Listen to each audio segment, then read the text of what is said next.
You sucked all the joy out of the experience. I get it.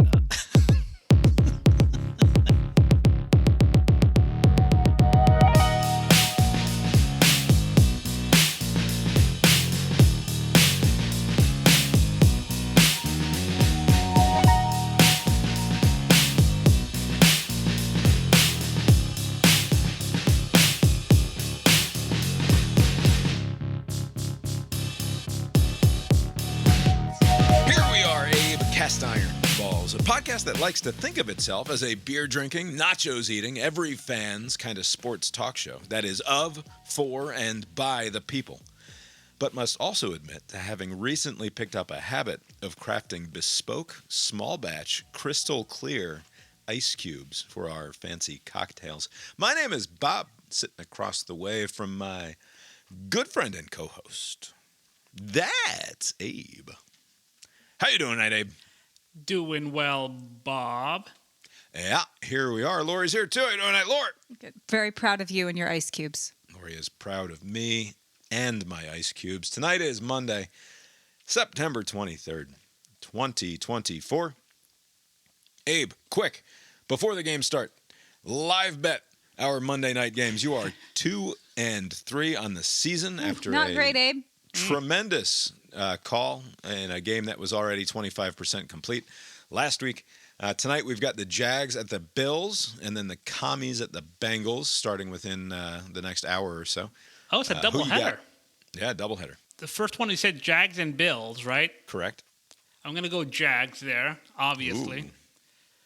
I'm going opposite what I think is going to happen. I've been, by the way, I should mention that, and this whole season, even though it's only a few weeks in, this whole season will demonstrate why I stopped gambling on sports. Yeah. I believe we've demonstrated that already based on. But this is point has been proven. When we get to the CIB Pick'em recap, this is actually spectacular for you. 2-3 live betting the games. That is true. Actually, that's that's way much better better than the other picks. What's the second game? The Redskins at the Bengals. Your Super Bowl favorite. Cincinnati the Bengals. Bengals, yes. Jags and Bengals, easy. Right. I'll be over the top then. I'll be in the positive column. That's the great thing about the Monday night doubleheader. It gives you a chance to go to either 2-5 or 4-3. I don't think splitting them is an option for you. Somehow I think it's either going to be great or terrible. Well, we know which one it's going to be. I feel like we barely got to watch much sports this weekend because of youth sport. What, Katie? Come here. One, cookies. The fuck did you do to deserve a cookie? Oh, shit. Anyway, before I was so rudely interrupted by my spawn, barely got a chance to watch as much football as I wanted to this weekend because of youth sport. We had Calvin's first soccer game of the season was on Saturday, and then, of course, a full day at the ballpark on Sunday, including actually another 4 hours spent at the ballpark on Saturday Yeah, that's the problem. You were doing work. Fucking tending to the fields, trying to weed them and rake them and get them ready for the rest of the season's action. And then, of course, what I was ultimately doing with my 4 hours spent tending to the fields was a complicated rain dance because as soon as I was done, all of that work that I had put in, we got like 2 hours of thunderstorms that night, and it kind of ruined everything that I'd done. Wow. It's very frustrating. I did catch some football over the weekend, both Saturday and Sunday.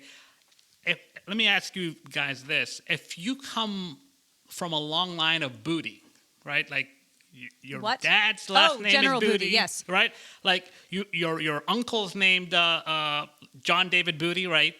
Your other uncle's Josh Booty. Like, why would somebody name their kid General Booty? You think that would just be like a whole, 12 years of torture, right? Like of torment. Like, why would you name your kid He seems to have done fine. Now, he's on the other side of it, but in middle school, you can't survive General Booty. You're that's referring, the of thing. course, to University of Louisiana Monroe's quarterback, General Booty is his name. Yeah. Which I don't know that he's done fine because he got his ass kicked on Saturday. No. But What I played for mean is, if you are the kind of family with power in any way, and you're a booty, then Yeah. you lean into it.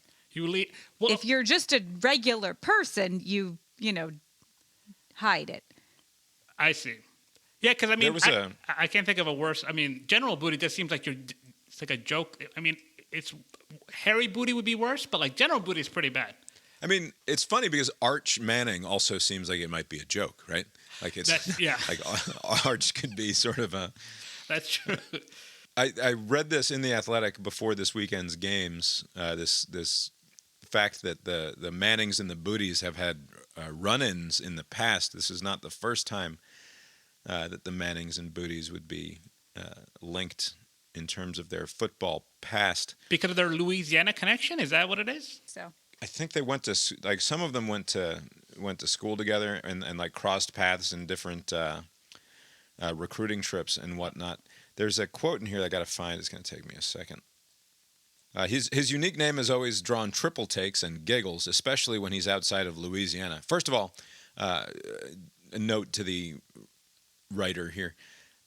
What makes you decide to go with triple takes instead of double takes? Like, why is General Booty? Is it because if it were just Bobby Booty, that would require only a second take because Booty is the only funny part of it? But because it is General Booty, you've done your second take for the booty, but now you need the third take to fully grok the general aspect of the situation. And why did that get past your editors there? I don't care for using triple takes there. At first, people didn't believe that was really my name, General Booty said. They'd be like, "What's your real name? Let me see your license." They wanted to make fun, but I wouldn't have it any other way. I think it's pretty cool. General's dad, Abram, loved to read about military strategy and history when he was growing up. I was just a big army nut, Abram said. don't. Sorry, that's the voice. You named your kid General Booty. I didn't name anybody that. That's Stop. how I'm going to talk when I'm reading your quote out loud. Told my wife, if we ever have a boy, can we name him General? She said, okay. I think at the time she thought it was just something that was going to pass, but it ended up fitting him well. He's a great leader. It's obviously a very unique name, especially with our last name, so it's opened a lot of doors for him. End quote. Has it opened doors Yeah. for him? Here he Has is. General Booty opened doors? Which doors specifically were opened by the Bathroom naming doors. of him General Booty? He's taken advantage of his unique name with his own line of T-shirts available at generalbootyshop.com. This is where I get filled with endless rage about A.J. Green being suspended Yep. for, like, signing something, I think. For Was that selling Gurley? his shirt. Wasn't Now it Gurley this- that did it? Now this fucking General Booty, and I'm going to show you these T-shirts here, Abe. I'm just going to guess you haven't seen them yet, No. so that I can get a first take reaction from you because they're pretty amusing. We've got Booty Call. Nice. We've got I Heart Booty. We've got General Booty reporting for duty, and then just General with a peach underneath Yeah. it. I like the second two there. Bob, I like these. He's got more. Holy shit! How many different versions does he A have? lot. They're $35 a piece. They're all better than Lori's Game Recognized Fame bullshit T-shirt. Yeah, but that's because every shirt's better than And I'm this. going to read these reviews, and I'm going to try to figure out if they're nice and soft. And then if they're nice and soft, Lori's getting a General Yeah, I Booty want one. T-shirt. I want lots of them. Also, more than just a name is his tagline to go with General I Booty. don't like those. I Yeah. don't like that. It's not great. What does it mean? Yeah. In a way that is anything besides I am the man in charge of all of the booty, and therefore it's sort of a gross sexual thing. But and I'll make sure there's a link in the show note. His MTJN T-shirt, which is a shortening of more than just a name. Mount John. It looks like it's supposed to be sort of Jesus-y. Yeah. Because Yeah. the T there is Yeah. very cross-like Yeah. with the sunshine well, that's what things the coming more off is. of it. Is doing Jesus stuff with more than just a name. It's Jesus. But it's also. General Booty. There's more than just a name. Jesus is not more than just a name. No, the more than just a name is, I don't know, Lord stuff. I don't know how it works. Anyway, I'm for General Booty in general. I don't know about the T-shirts, but You do. He donates some percentage of sales to the Oh, I don't care. to Go the straight to him. children's hospital or what. 0%. So. Yeah. Anyway, It's not like he's going to play in the NFL. Yeah, he might as well get his Booty. money now, right? Yeah. He'll probably be like a car dealer in Monroe. He could probably Yeah, make so it he big. needs all the money he can get. I wanted to quickly comment on youth sport, soccer specifically. We don't let Calvin play the fancy soccer where they go and they do travel or they do the next level up or what have you. He could do it, no doubt. He's perfectly We don't want to. adept at soccer, but like one practice a week and one game a week is more than enough soccer when we've got all sorts of other shit going on. Whereas the higher leagues require not only more money, but also a more time commitment that we don't exactly have.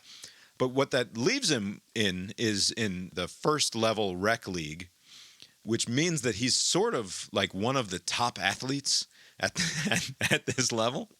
Not through any amount of particular skill on his own. He's not a superior soccer player by any means. But the only kids who are left at the rec level, he's playing U15 now, even though he's fucking not even 12 yet. But so he's in this U15 group. He's the smallest kid on the field by a lot for the most part. I think he was taller than one kid out of the like 25 kids who were out there on Saturday.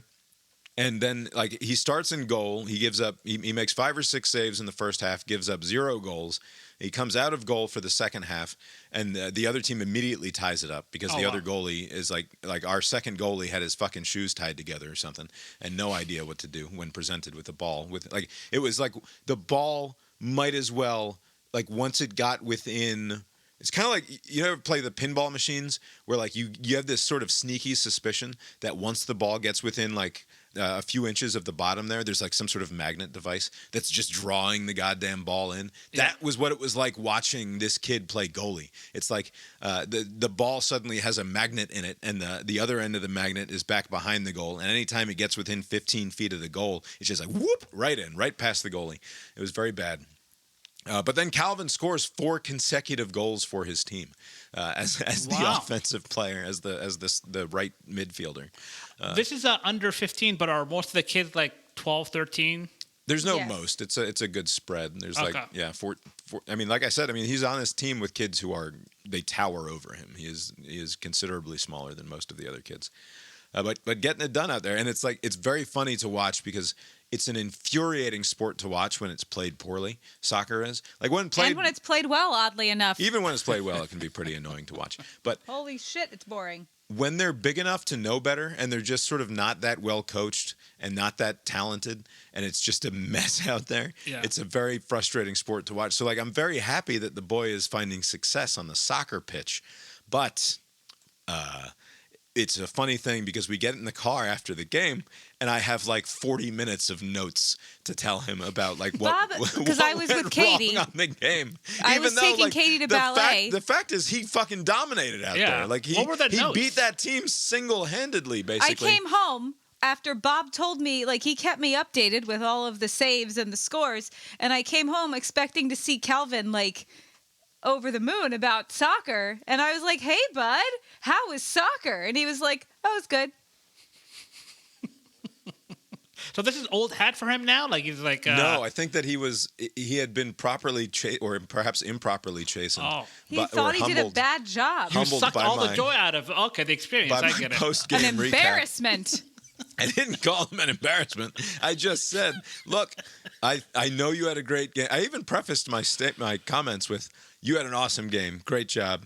You're not going to believe it, but I have some things to say that could be helpful moving forward. And I know you're going to roll your eyes and say, we won 7-2. I scored 4 of the goals and stopped all of the other shots. Right. So fuck off, Dad, is probably what he's thinking. Well, and it's part of what I was saying to a client, and Bob can't relate because of his upbringing is different, but millennials in general, the stereotype, which comes from reality, is that everybody gets a trophy thing and Right. you're so special.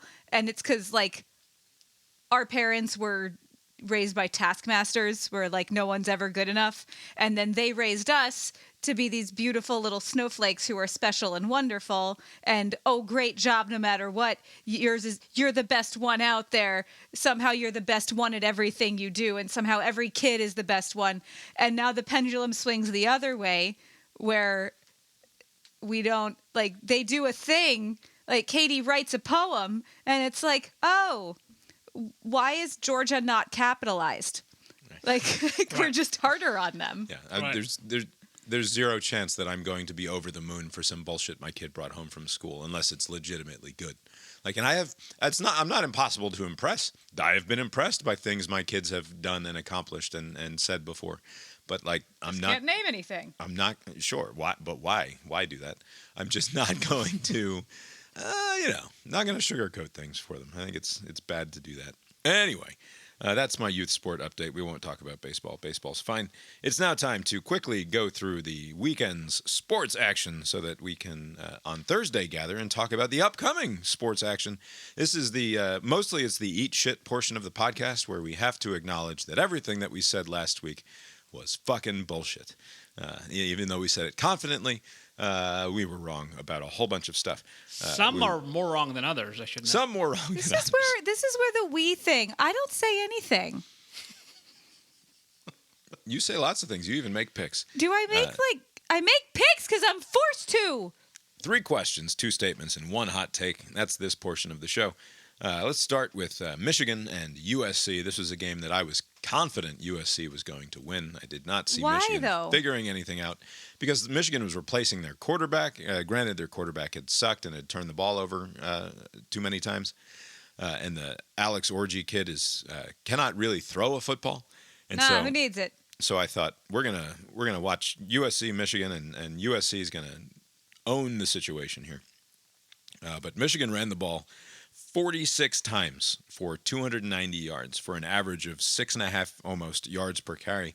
However, if you take away the 3 big plays, you have 43 attempts for 133 yards, which is just over 3 yards per carry. Orji, the new quarterback for Michigan, was 7 of 12 passing for a grand total of 32 yards, which It's like a game from the 40s. For the not whole great. game. That's remarkable. That is remarkable. But the defense held up enough, including a taint touchdown after interception, which is I'm always mad at myself when I hear myself say pick 6. Listening back to this, when taint is right there, Yes. to be said instead, and they win 27-24. Miller Moss looked pretty good, and the USC defense was actually pretty good, save for those 3 big running plays. I mean, there was a 2 50-yard runs and a 60-yard run or something like that, like just enormous, 160 yards just on 3 plays, basically. Were we too quick to dismiss Michigan, we being me? Can they find their way into the playoff at this point? And what's the Big Ten power ranking look like now? Because, of course, was that all this was 3 a Big questions? Ten game. Worth noting, this was a Big Ten game. But was that all 3 of your 3 No, that was questions? 1 question, Lori. Well, Thank you that very was much. a lot of questions. I forget your parlay. Did this impact your parlay at all? The season-long parlay? Season-long, yeah. No. You know, what's interesting, in the lead up to this game, I guess the focus was all about Michigan not being very good because you saw Michigan not being very good. That at least I didn't put much focus on USC, how good they were. You just assumed they were like a decent team. And so Well, USC went to Vegas and they beat LSU already They this beat year. Right. LSU in a good game, a Right. good competitive game. And so, you're thinking, okay, those 2 things add up to a USC victory. I mean, this was a close game, right? I mean, Yeah. USC was leading 24-20 for a little bit at the end, and then they lost. And so, Yeah. And USC had to fight back from being down. They were down a bunch. They were Yeah, down they were a down bunch. at the half, right? Halftime, 14-3. Yeah, they changed. that's right. So, yeah, maybe these are 2 comparable teams and just Michigan just won.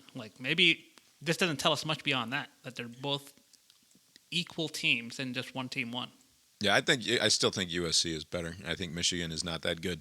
And I know you can't ever actually take away the big plays, and it's sort of a silly game to play, to say, well, if you take away the decisive victory plays, then they wouldn't have won at all. Right. So, yeah, thanks for the brilliant analysis, analyst guy.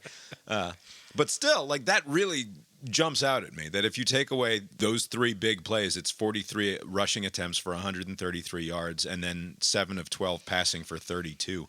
That's fucking 55 plays for a grand total of 155 yards. That is rough. And you're not going to score 27 points in a game when that's the sort of averages you're working with most of the time. Well, and the defense was good. Yeah, the defense was good. Moss threw a pick 6. So, what are you going to do? But I don't know. This doesn't change for me what I fundamentally think about Michigan, which is a sign of an ignorant and stubborn individual, no doubt. But I think Michigan is still like the 4th or 5th best team in the Big Ten at best, and it's still looking like Ohio State, Oregon, and then maybe you sneak USC up there at 3 and 4 with either Penn State or USC. Yeah, I mean, Michigan will play Oregon and Ohio State later this year, so it'll sort itself out. We'll see how good they are. We'll figure it out in the long run. All very exciting. All right, Abe. Arch Manning, this is question 2. Arch Manning led Texas to a 51-3 victory over Louisiana Monroe. We were discussing the General Booty situation a little bit earlier. However, last weekend you said that Arch Manning is going to be the greatest college quarterback of all time. That was in the hot take portion of the show.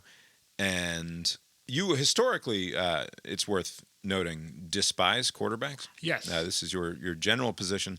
Your more specific position is that you despise Peyton Manning perhaps more than anyone. But I'm going to present you with some evidence that might change your thinking on Arch. This was in the first quarter, the first drive of the game. We'll see how aggressive Sarks wants to be. Another chance on the run. Shakes one defender, gets rocked by the second, and it is picked off.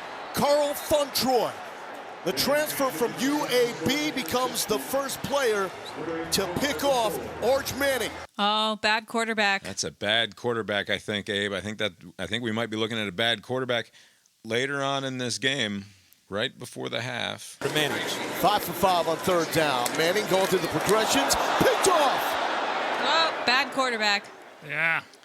The words Manning going through the progressions picked off are permanently etched in Abe's brain. Abe, my question to you, after your insistence that Arch Manning is going to be the greatest college quarterback of all time, and perhaps even erase the stain on all of humanity and football history that is his uncle, Peyton Manning, from our minds, is there any cause to worry that this Manning is just another Manning? Oh, he just sent a text. So, they gathered all the stats for all the Mannings, including the Archie, and also Eli and Peyton. And, Eli had like a great first game, and everybody else 271 yards passing, 5 touchdowns, 0 picks. And this clearly proves that he is the best of the Mannings until this Arch Manning. I mean, clearly he's... That's a Lance Kiffin-like stat line for Eli way back in 2003 or whenever that was. That's right. But to Arch Manning's current recent game, I'm not worried at all. It's just, he's just getting the hang of it now. He'll be fine. He'll end up being the greatest. Fair enough. I was just rather enjoying watching Arch Manning throw picks, imagining it triggering some PTSD in you. That's All right, Derek Thompson, this is question 3 questions, 2 statements, and 1 hot take. Hosts a podcast called Plain English. It's sort of all over the place. A lot of like tech and science and social science and occasionally sports. It's part of the Ringer network, so he sort of does what he wants to do. Yeah. I've talked about his show before. It's definitely worth putting in your feed, and then you can pick and choose. If a topic interests you, then listen to it. It's a good show, and he's also pretty good at making things that are otherwise not all of that interesting worth listening to. Kind of like my boy Mike Pesca over at The Gist. But anyway, on his podcast this past week, an episode about the state of quarterbacking in the National Football League. And he said that the average completed pass in 2024 is shorter than any year in the history of the sport, and that the last 5 years in the NFL are the 5 years with the shortest average completed passes in NFL history. I did not independently verify that claim, but I'm taking him at his word. I did, however, go and I looked at the top 5 in yardage in passing in each week of the NFL season starting in 2013. So I went week by week and I just looked at the top 5 passers in every week, weeks 1 through 17, and then eventually weeks 1 through 18 from 2013 through right this moment, through nearly the end of week 3 of 2024. There are 5 or fewer QBs with less than 300 yards passing in the top 5 over the course of the entire season from 2013 through 2020. In other words, I made a notation. I noted every time that one of the 5 leading passers in the league that day or that week was under 300, right? So it'd be like Tom Brady, Peyton Manning, Eli Manning, the Chargers guy with all the kids, and Aaron Rodgers, right? And it's like 400 yards, 390 yards, 375 yards, and then eventually you get to the bottom and it'd be like 303 yards. And if number 5 was over 300, no notation was made. If number 5 was below 300, or any of them were below 300, one notation was made. The point here being that from 2013 through 2020, every single year there were fewer than 5 of those over the course of the entire season. There were 11 in 2021 and 10 in 2022, which is an uptick, obviously, but not a crazy uptick. And then 4 in all of last season. So we were back to the 2013 through 2020 standard. There have already been 6 this season through, if you count this week, which we'll see if there are any 300-yard passers. There's 1 on this week's list.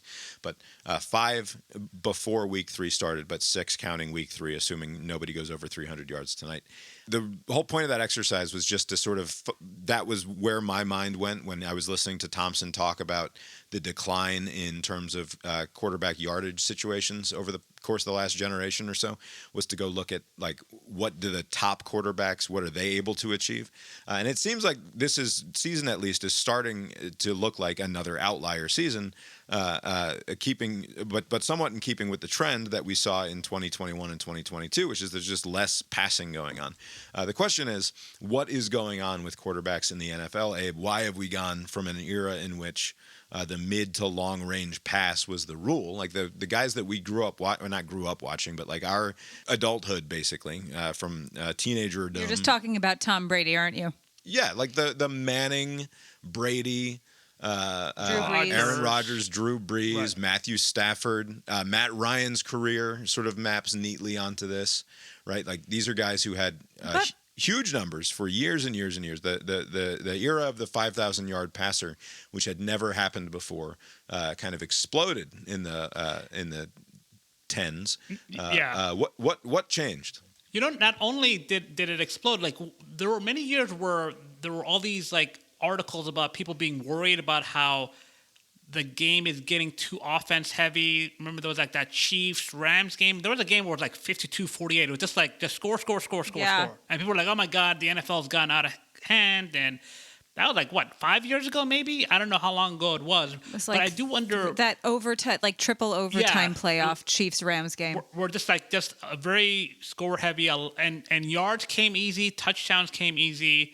And that's not the case anymore. I wonder if it's not one reason, but like multiple reasons. So, for instance, maybe the cluster of like good quarterbacks, like maybe just the last 20 years, like with the, like you said, with the Mannings and the Roethlisbergers and the Rodgers and Matt Ryans, even like basically like people who could just throw the ball, Phillip Rivers, Drew Brees. That's the guy with all the kids. Why was I mentally blocked from Phillip Rivers? That's ridiculous. Because ew. When you said that, I was thinking like Cromartie, but I was like, no, you must be like I was thrown off by the many kids. I forgot that Phillip Rivers, who had a stint. Why do you default to a person of color when I say many kids, Abe? That sounds like some racisms. There are many athletes that have a lot of kids, but in my head, the word association is Cromartie because he forgot the names of the kids, and they're all like 3 years old at the same time. But I think he just had one really good year. We got to give him fucking shit about it. Come on.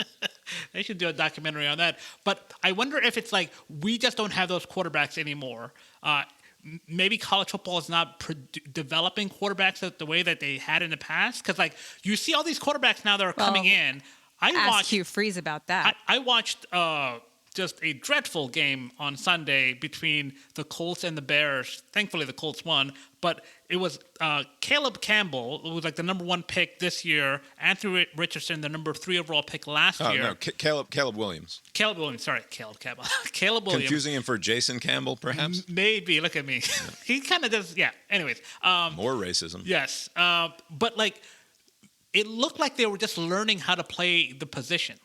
Yeah. Like, and maybe in a few years they'll be better, but like they're not like there yet. And so I wonder if it's that plus the I don't know if these nerds have done the math, but like how long does it take between the snap and some pass rusher getting to him? Mm-hmm. Seems like they have like no time to throw anymore. It seems like ready, set, hut, and then some like crazy Bosa or Watt or some random guy who's like 300 pounds but can run like a million miles is like right there, just like pushing some fat guy out of the way, and like the quarterback has no time to throw. I bet you it's like a confluence of factors that's causing this. Yeah, so the defensive front have gotten leaner and meaner and faster is certainly one aspect of this explanation.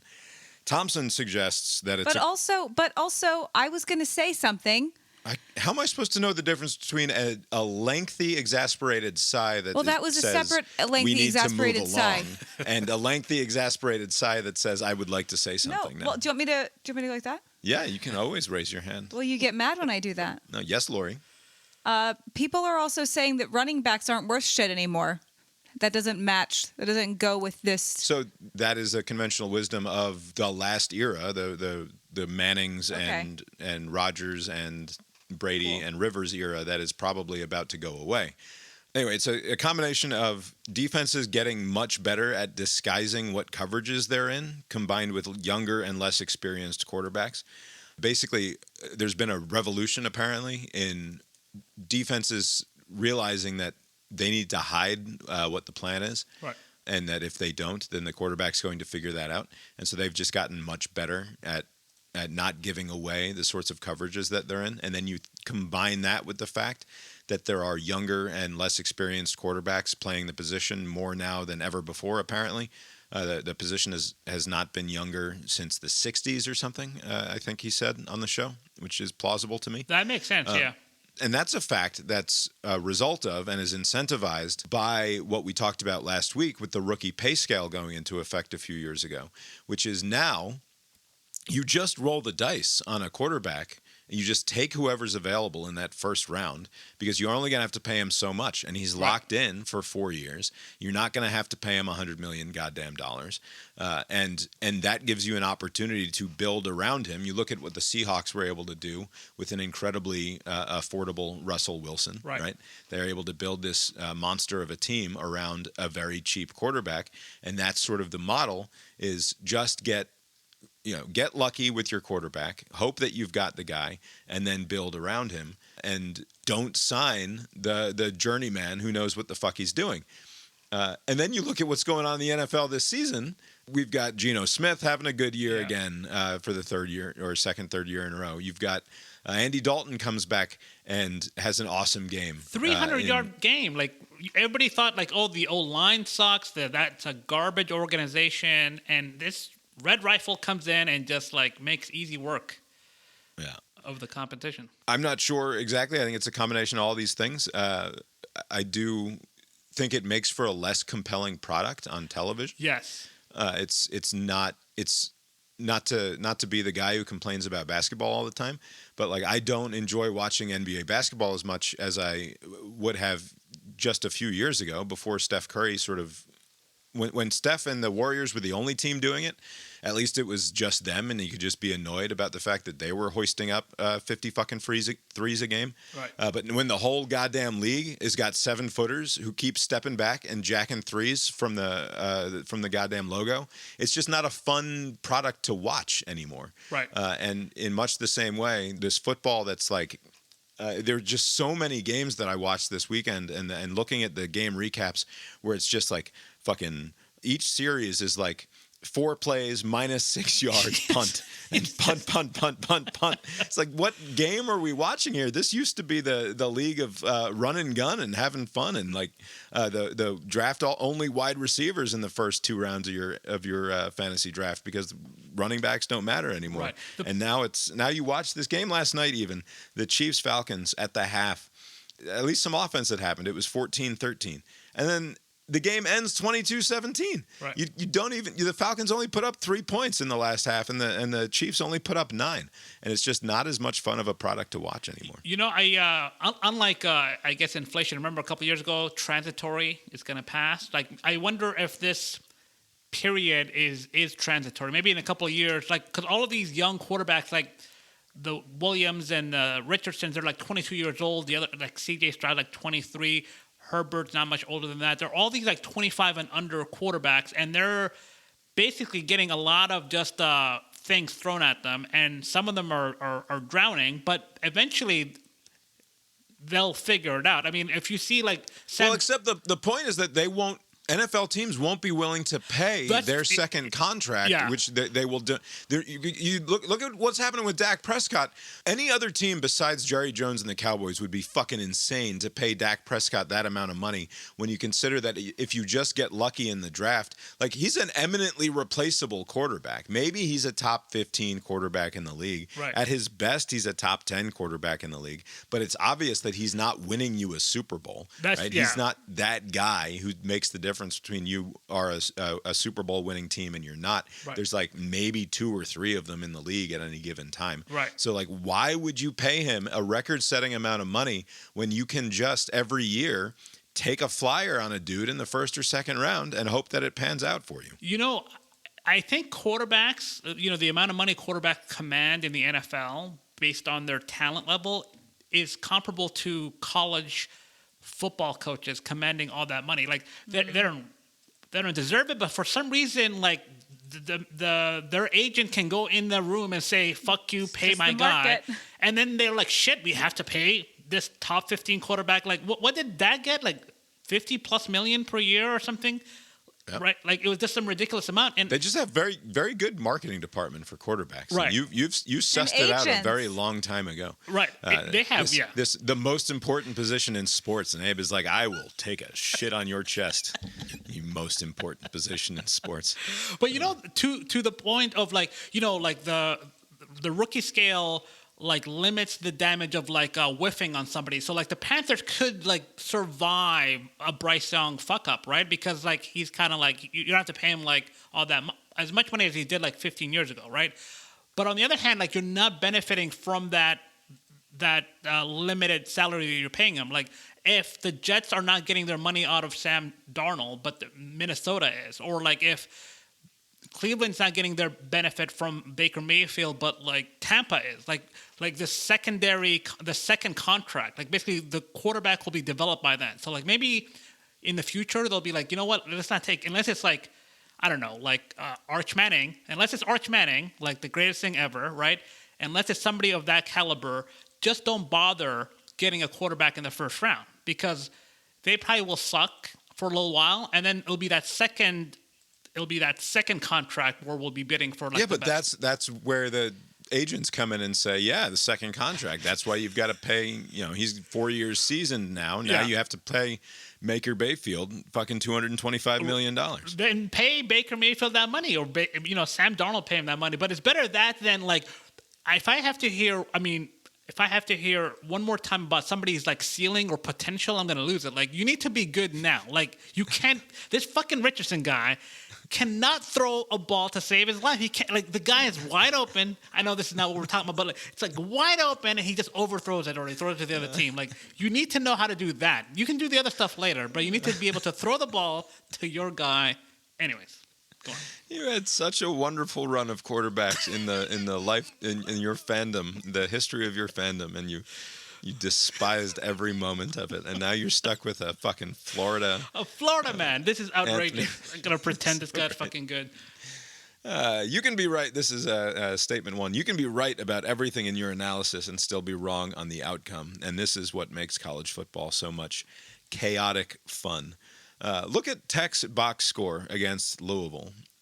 and you will discover that betting on Tech was the right side in every way, except the one way that it mattered, which is the final score being an 11-point difference rather than either 10.5 or even a Tech win, which is what I was hoping for.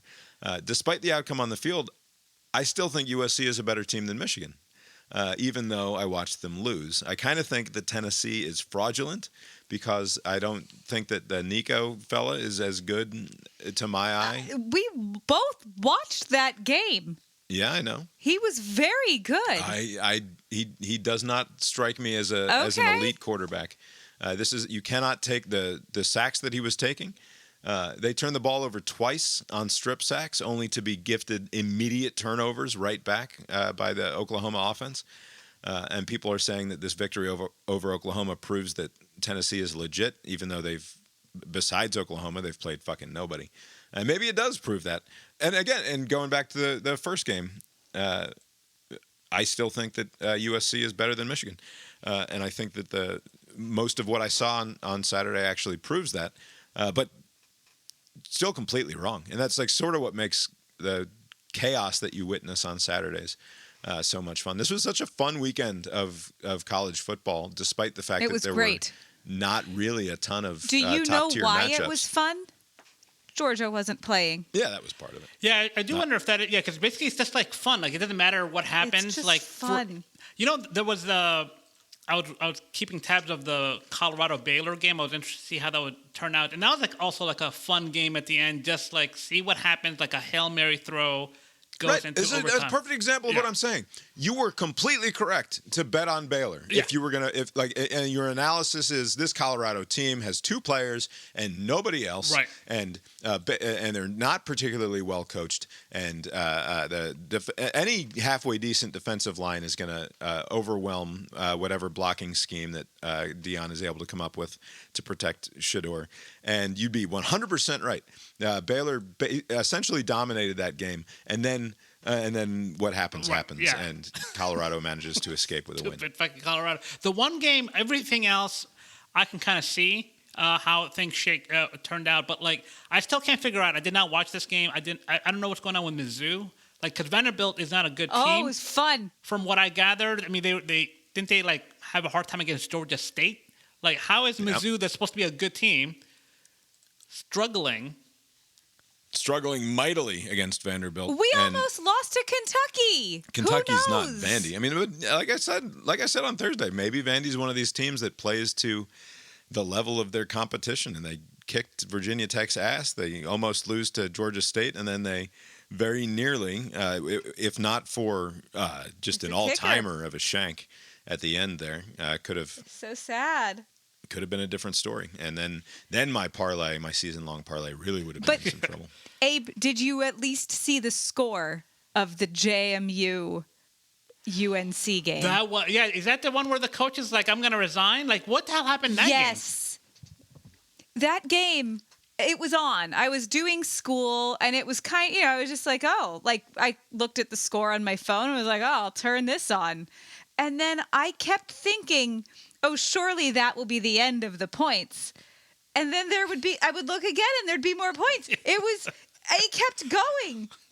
It was ridiculous. JMU defeats UNC 70-50 is a 13-3 upset in March. It is not the score of a football game. It's remarkable. And there were double-digit favorites, right? North Carolina? Yes. Yeah. Yeah, that was one to get 20 points on if you were smart. I think I got a few points. Did I say they would cover? Yeah, you said they would cover. You would have to be lucky. Like, what inside information about James Madison would you know to like, Who's UNC I don't football? know. Off. I thought I knew what I was doing picking Tech. I thought Tech, and then again, like you look at the box score of that Tech game. Yeah. Tech dominated Louisville, and still they end up losing by 2 scores. Like it's funny that you can look at the result. And for whatever reason, this team wins by 2 scores, even though Tech had every chance to win that game. Right. I mean, you think you had it bad with the Georgia Tech game. I thought they were going to win, but I took the points just as an insurance policy, and even that didn't work. Like, other than Lane Kiffin, who I'm going to ride the whole year, like I can't get a sense of anything in this stupid season. You're gonna try to find a loophole in the rules for my CIB Pick'em game where you can just bet on Lane, bet on Lance 5 times every week. That's right. All right, my last statement here is just betting on the NFL is just incredibly stupid. Yes. Looking at the scores from this weekend's game, Andy Dalton led the up-to-now dreadful Panthers to an absolute thrashing of the Las Vegas Raiders on the road. Matt Stafford takes the winless Rams, a thrilling comeback over Super Bowl favorites, the 49ers. Bo Nix led the up-to-now completely hapless Denver Broncos to a stomping of the up-until-now very good Tampa Bay Buccaneers, led by Baker Mayfield.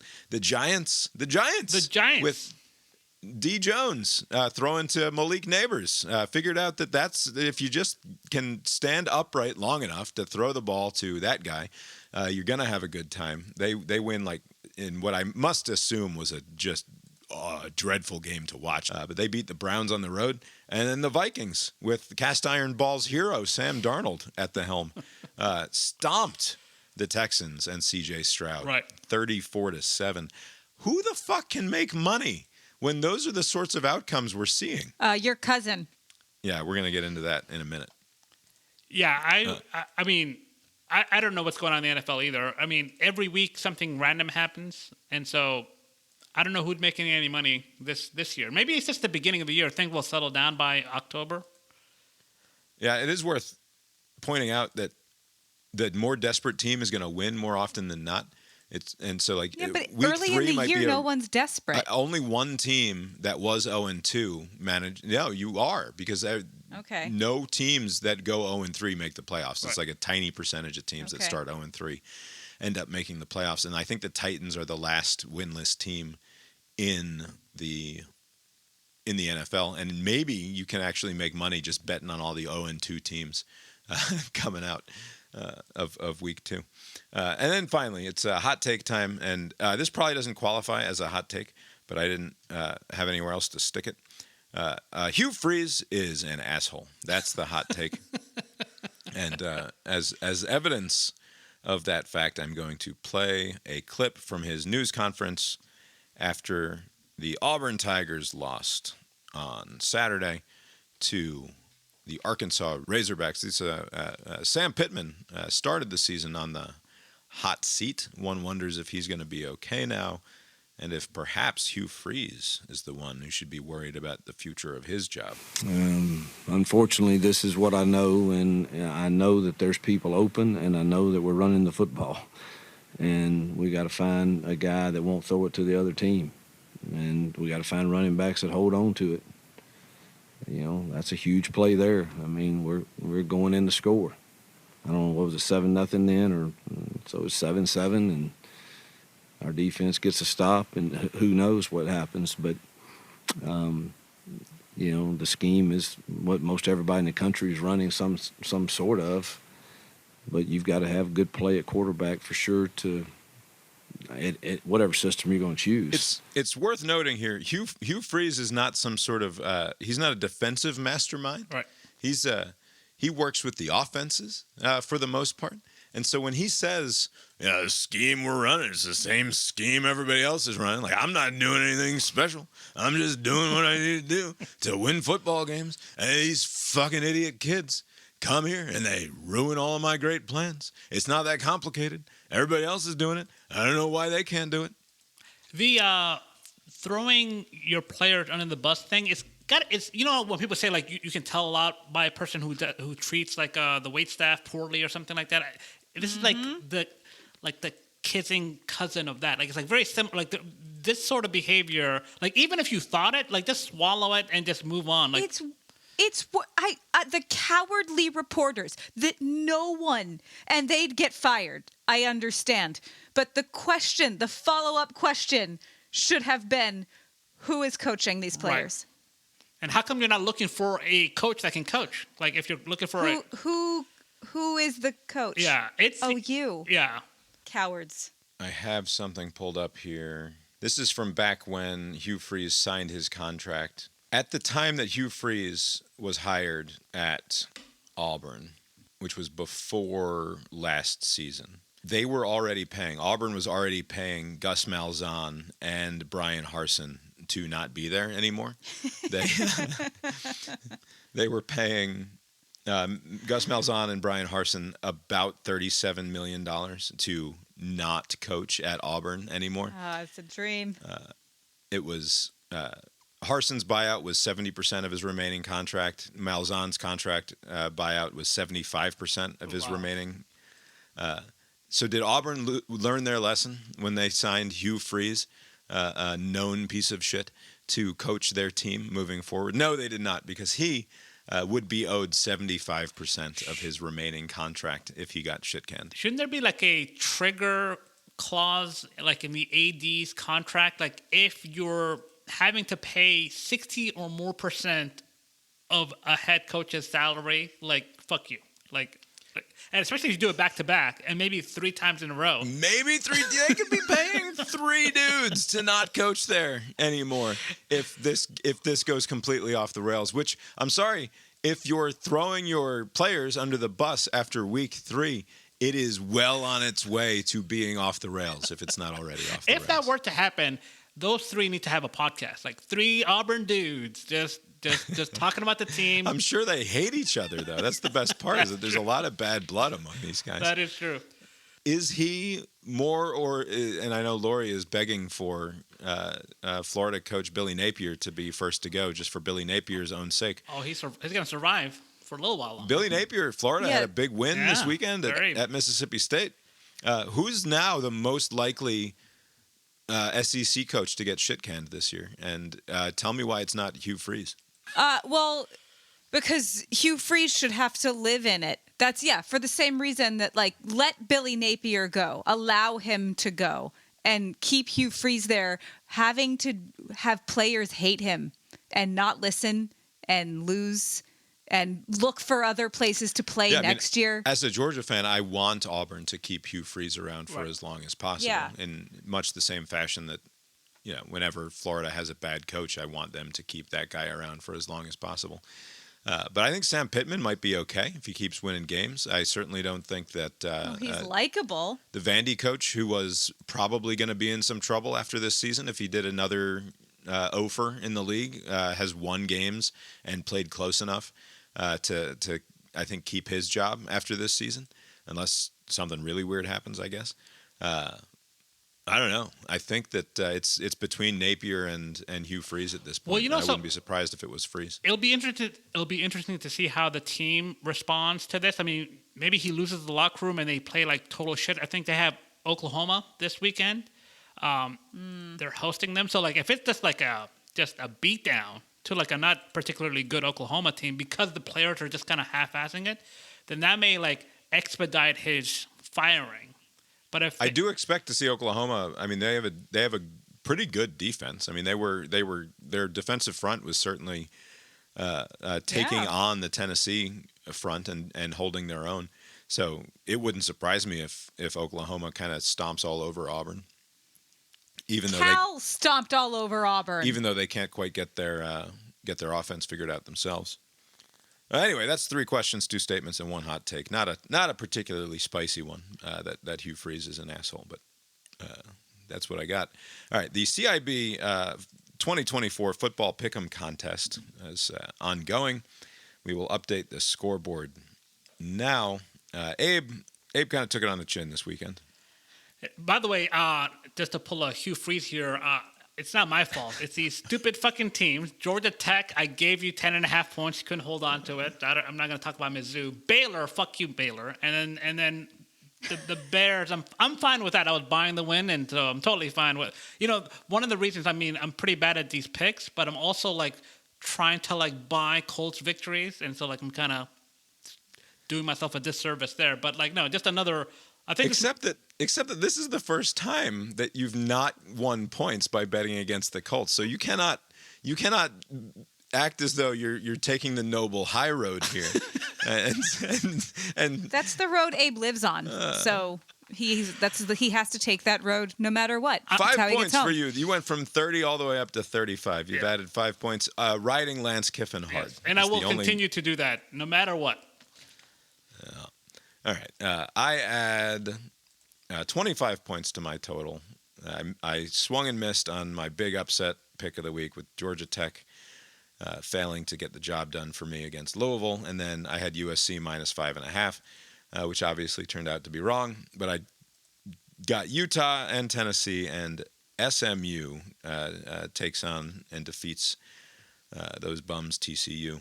So I get 25 points this week. Lori adds 20 points to her total with her Michigan, BYU, and JMU picks.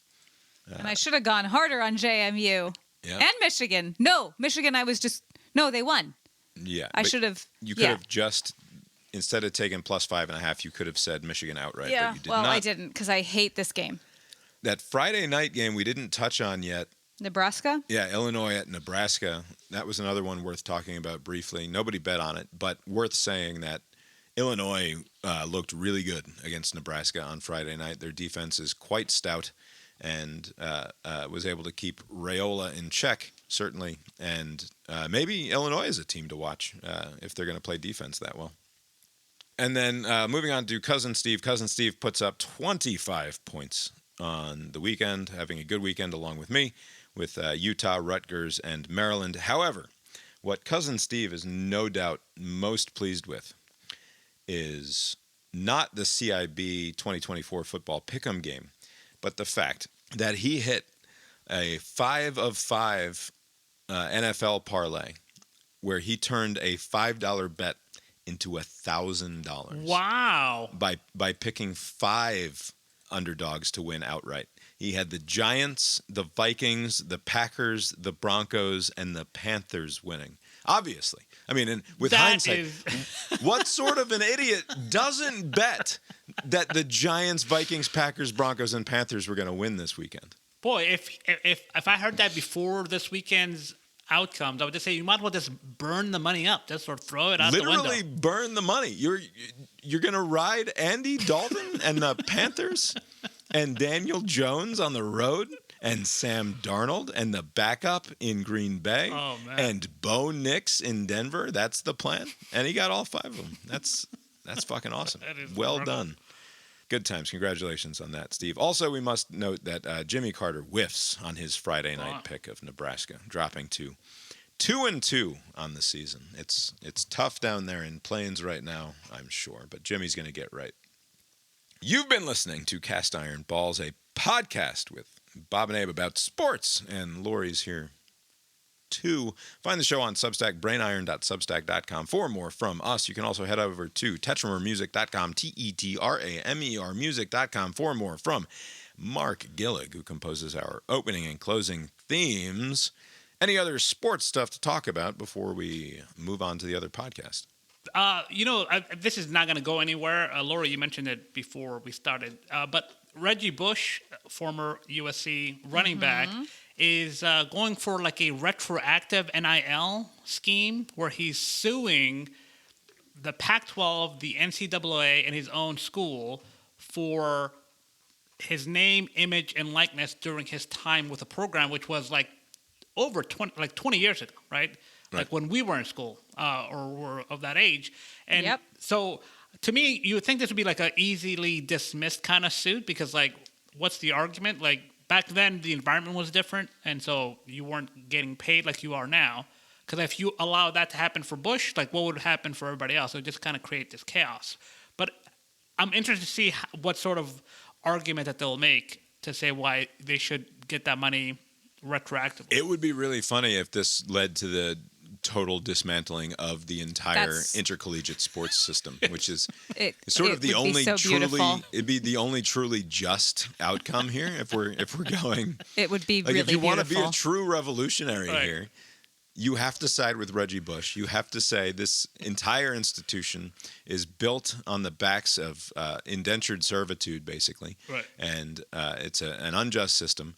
And it must be dismantled piece by piece. And these programs that bring in $200 million a year or more in revenue, like the big schools do, they do it based on a fucking 1619 project style. We must radically reimagine our history. We must pay out reparations, and the only place for that money to come from is from the institutions themselves, and they must be dismantled and redistributed to the people. That's right. Yeah, and then maybe we just get like a fully professionalized feeder league for the NFL, and we get top-level college football out of the universities. Maybe After this weekend, Because it really doesn't make any fucking sense that there should It be. doesn't. It's so there stupid. should be a semi-professional football league operating out of the nation's Schools. schools of higher Schools. learning. Doesn't make any sense at all. it doesn't make any sense. After this weekend and how joyous and relaxed I was, I'm hoping that I can not care about Georgia football someday. Because Down the road. looking forward this week, I'm just full of dread and Yeah. sadness. Well, we'll be back on Thursday to discuss. I'm just saying, like, it wouldn't the be so dread. bad if some of the charm and history went away. Yeah. Abe, have you got anything else for us tonight? nope. Well, I guess that's all we've got for you tonight then, and we will talk to you next time. Later.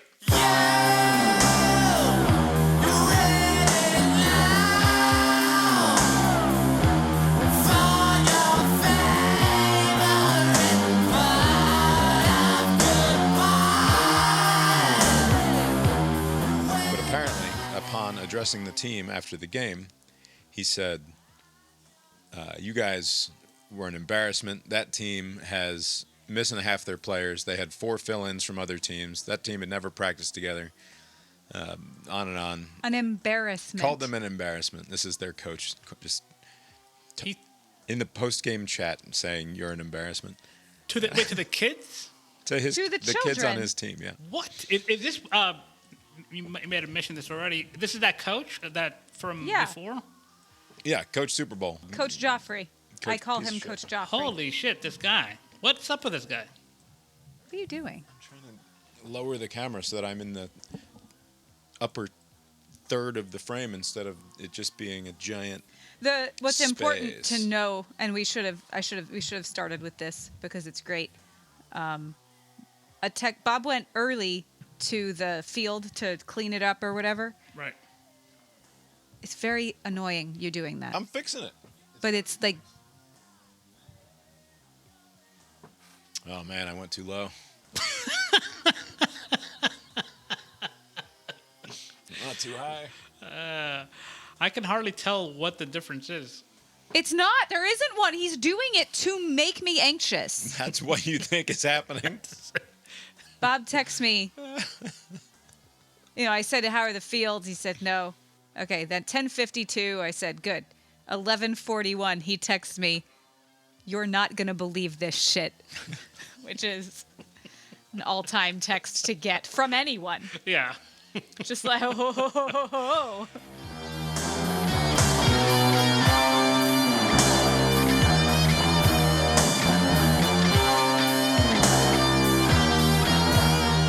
Like, I'm usually really good in public situations of not having the immediate, like if you take me outside of the context of my family where I'm terrible Yeah. at it, because you would say, what do you mean? You can't control yourself? Like, because my mouth. You do it on purpose. Right, yeah. It is control. You're doing it on purpose. You're an asshole. I'm really good at saying the thing that is exactly right to say in the moment that is sort of cruel or could Right. be perceived as cruel, right? Right. But that's just that's inside the house, right? That's that's with people that I can. People that I love. Reserved for loved ones. That's right. That's right. Great. But otherwise, I'm get much. married. I'm much more. The proceeding was created with 100% human content.